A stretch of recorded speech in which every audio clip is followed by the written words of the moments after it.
Spanish Civil War bombing shelters. These are underground galleries, designed by the architect Guillermo Langle Rubio, in order to save human lives from the bombing raids that took place during the Spanish Civil War. The kilometre of galleries recovered coincides with El Paseo. The galleries contain a food storage room and a operating theatre. The galleries have become the biggest shelters open to the public in Europe. During the shelter's construction, which lasted 16 months, the town council established a special tax of 1% on every purchase carried out at that time to finance such a big expense, together with the help of the political parties and trade unions, private companies' donations, as well as volunteering work on the shelter of hundreds of inhabitants.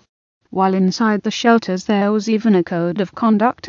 Smoking was strictly forbidden, children had to be always accompanied by an adult, and, furthermore, it was absolutely forbidden to talk about either politics or religion, to avoid any type of confrontation while in the shelters.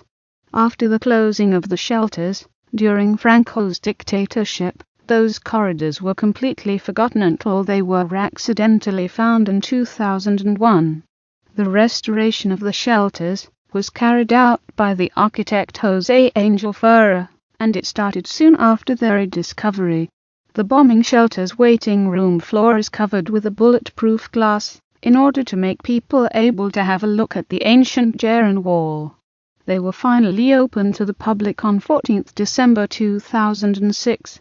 There are 67 entrances to the main shelter, although there used to be more than 100 according to maps. Some sources number them exactly 101. However, many of them were sealed when considered unuseful. Some churches, such as St. Peter's or St. Sebastian's, also used to have private entrances. When they were constructed, they tried to put an entrance no farther than 100 meters from anywhere in the city. Guillermo Langle planned his shelters for 40,000 people.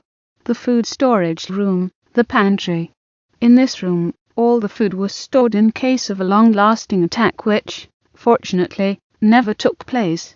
A direct exit to the market was planned in order to fetch food as soon as possible from there, which would later be rationed among the refugees. Private shelters.